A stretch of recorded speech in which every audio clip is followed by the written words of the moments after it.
அஸ்ஸலாமு அலைக்கும் வரஹ்மத்துல்லாஹி வபரகாத்துஹு. அல்ஹம்துலில்லாஹி ரப்பில் ஆலமீன். அகிலத்தின் இறைவனாகிய அல்லாஹுக்கே எல்லா புகழும்.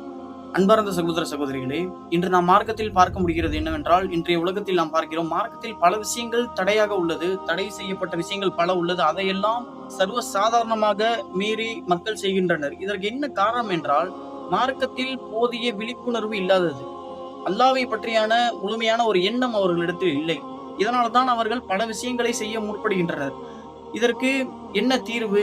இதை எவ்வாறு நாம் சரி செய்வது என்றால், நாம் ஒரு நல்ல ஒரு கல்வியாளர்களாக இருக்க வேண்டும். நிச்சயமாக அல்லாஹ் குர்ஆனில் சொல்கிறான், நிச்சயமாக அல்லாஹ்வை அதிகம் அஞ்சுபவர்கள் அறிந்தவர்களே, கல்வியாளர்களே அப்படின்னு அல்லாஹ் சொல்றான். இந்த இடத்துல கல்வியாளர்கள்னா யாரு அப்படின்னா, அதிகமா சிந்திக்கக்கூடியவங்க, ஏன் படைப்பீங்களை சிந்திக்கக்கூடியவங்க, அல்லாஹ்வுடைய வல்லமையை சிந்திக்கக்கூடியவங்க, அவனுடைய அனைத்து மகிமைகளையும் சிந்திக்கக்கூடியவங்க தான் நிச்சயமாக கல்வியாளர்கள். அவர்களுக்கு தான் தெரியும் அல்லாஹ் எந்த அளவுக்கு அந்த கண்ணியம் மிக்கவன், எந்த அளவுக்கு ஆற்றல் உள்ளவன் அப்படிங்கிறது யாருக்கு தெரியும் அப்படின்னா, முழுமையா அல்லாஹ்வை பத்தி அறிஞ்சவங்களுக்கு மட்டும்தான் தெரியும். அவர்களால மட்டும்தான் அல்லாஹ்வுக்காண்டி எல்லா விஷயங்களையும் தியாகம் பண்ண முடியும். எல்லா விஷயங்களையும் அல்லாஹ் ஒரு விஷயம் தடை போட்டான் அப்படின்னா அதை பண்ணவே மாட்டாங்க. யாரால அப்படின்னா அவங்களால மட்டும்தான். கண்டிப்பா இன்ஷாஅல்லாஹ் வரக்கூடிய காலத்துல நம்மளும் அல்லாஹ்வுடைய முழு ஆற்றலையும் அறிந்து, அவனுடைய வல்லமைகள், அவனுடைய அன்பு அனைத்தையும் அறிஞ்சு, நம்மளும் தவறுல இருந்து விலகிக்கணும். அல்லாஹ் எதை செய்ய சொன்னானோ நிச்சயமாக அதை செஞ்சு சரியான ஒரு வழியை கண்டிப்பா நம்ம அடைஞ்சுக்கணும். ஒரு சரியான ஒரு பாதையை,